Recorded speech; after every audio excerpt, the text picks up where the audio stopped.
नमस्कार, बहुत बहुत स्वागत है आप सभी का। आप देख रहे हैं एनएमएफ न्यूज। आपके साथ मैं हूं नम्रता चौधरी। महाराष्ट्र हो, झारखंड हो या फिर जितनी भी सीटों पर उपचुनाव हुए, चाहे यूपी हो, चाहे वायनाड का जिक्र कर लीजिए, सबसे पहले नतीजे आप तक पहुंचा रही हैं, सटीक नतीजे आप तक पहुंचा रही हैं और जो रिएक्शंस पॉलिटिकली आ रही हैं वो भी आप तक हम पहुंचा रही हैं।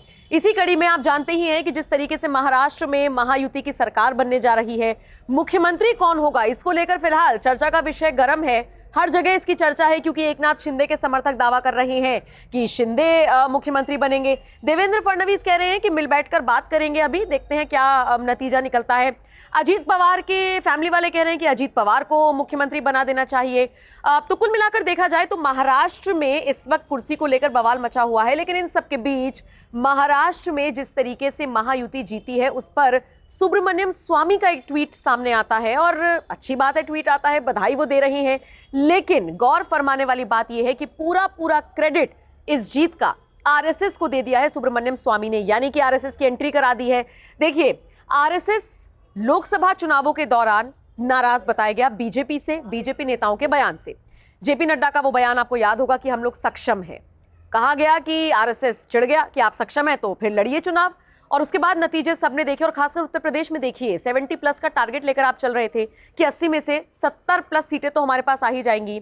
33 सीटों पर सिमट गए, गठबंधन के साथ 40 पर बीजेपी या कह लीजिए एनडीए सिमट कर रह गया। तो वहां पर एक बड़ा झटका लगा था एनडीए को या फिर बीजेपी को, आप कुछ भी कह सकते हैं। इस बार वो गलती नहीं करना चाहता था एनडीए गठबंधन और शायद इसीलिए बार बार आरएसएस को मनाने की कोशिश हो रही थी। डैमेज कंट्रोल हो चुका है, आरएसएस ने निश्चित तौर पर बहुत मेहनत की है और उसका नतीजा आप देख सकते हैं कि सुब्रमण्यम स्वामी जैसे नेता सीधे सीधे क्रेडिट दे रहे हैं आरएसएस को।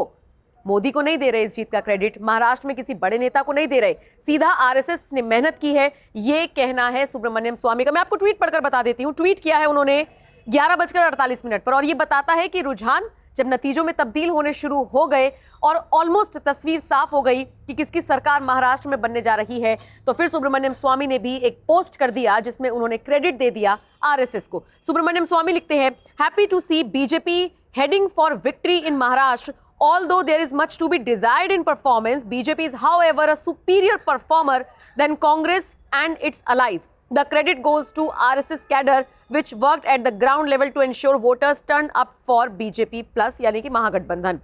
अब सुब्रमण्यम स्वामी कह रहे हैं कि बीजेपी ने जिस तरीके से लीडिंग पोजीशन हासिल की है महाराष्ट्र में, अपने अलायंस में जो जो उनके साथ दल है उनसे ज्यादा अच्छी बढ़त बनाई है।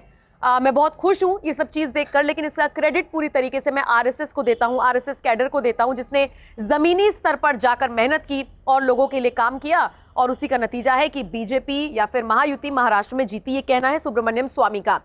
वैसे सुब्रमण्यम स्वामी कौन है, जरा थोड़े से बस ऐसे समझ लीजिए कि सुब्रमण्यम स्वामी है तो बीजेपी के वरिष्ठ नेता, लेकिन नरेंद्र मोदी के किस फैसले पर वो सवाल नहीं उठाते। आप उनका ट्विटर अकाउंट देखिए, कई बार तो लोग कहते हैं कि बागी हो गए हैं, पता नहीं उनको कौन सी पोजीशन चाहिए जो वो इस तरीके की बातें करते हैं। लेकिन अगर आप स्वामी को फॉलो करते हैं तो आप पाएंगे कि कई बार इंटेलेक्चुअल बात करते हुए भी वो नजर आते हैं और करेंगे भी।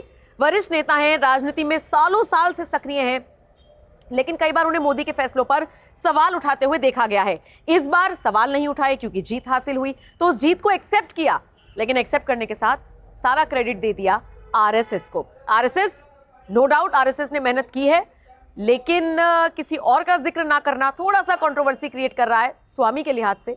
आप बताइए, आरएसएस ने तो मेहनत की ही है, लेकिन आपको नहीं लगता कि और भी किसी को क्रेडिट सुब्रमण्यम स्वामी को दे देना चाहिए था? कमेंट सेक्शन में अपनी राय हमें जरूर दीजिएगा।